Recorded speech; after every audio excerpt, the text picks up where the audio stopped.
3 mots. Création, expression, talent. 3 mots qui s'alignent parfaitement pour définir l'essence même de l'art authentique. Mais avant tout, l'art n'est pas seulement de l'esthétique, mais un pouvoir que l'on possède tous, un pouvoir qu'on peut transformer en une arme.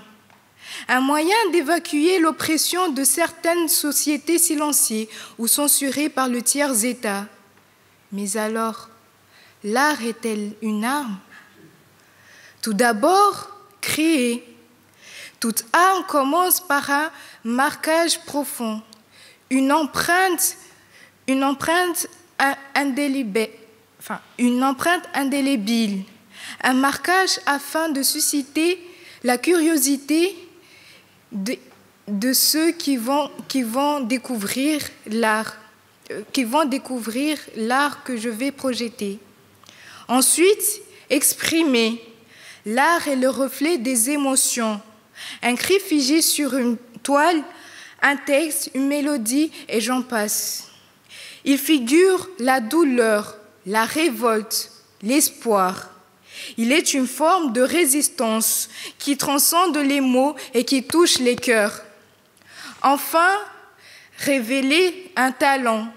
Avoir un talent, c'est savoir transmettre un message, marquer les esprits et provoquer une prise de conscience. Alors l'artiste a accompli sa mission, du pourquoi et comment il a créé cet art. Mais moi, jeune femme mahoraise, j'ai grandi dans une société qui ne reconnaît pas le potentiel de l'art. Là-bas, il est souvent réduit à un simple divertissement. Un divertissement alors qu'il pourrait être un véritable levier pour se faire entendre. Chez moi, on nous dit souvent que l'art, ce n'est rien du tout.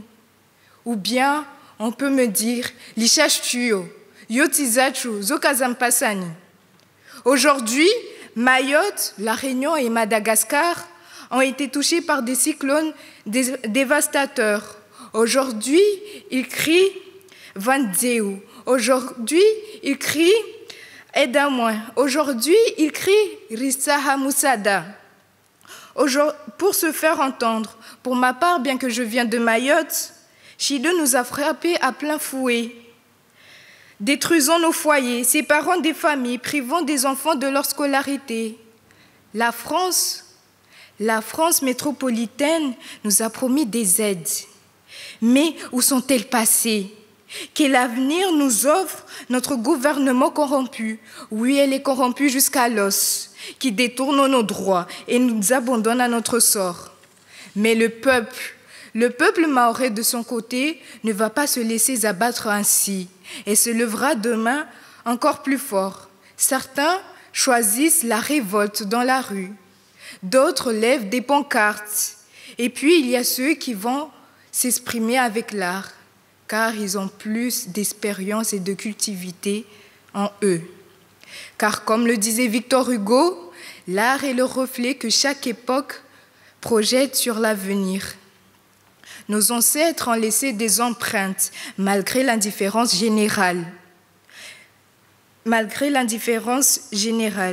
Des figures comme Nassira Toumani, qui ont osé prendre l'art pour défendre la culture et l'histoire de Mayotte. Alors, pourquoi pas nous? Pourquoi pas nous? Pourquoi rester silencieux alors que nous avons la possibilité de nous faire entendre, la possibilité de montrer qu'on existe et de lutter?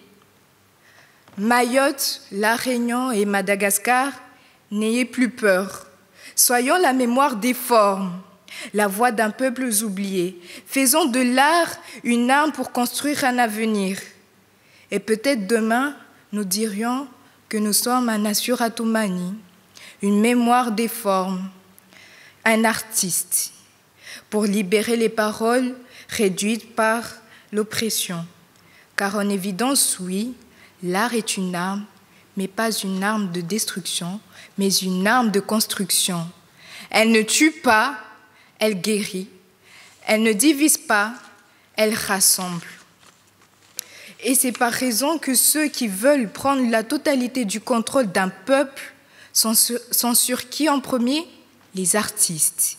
Alors moi, devant vous ici, je vous incite énormément de faire paraître l'art de partout pour libérer les oubliés, faire taire l'injustice et laisser la place à la justice. Une arme au service de l'humanité, car un peuple sans culture est un peuple sans âme.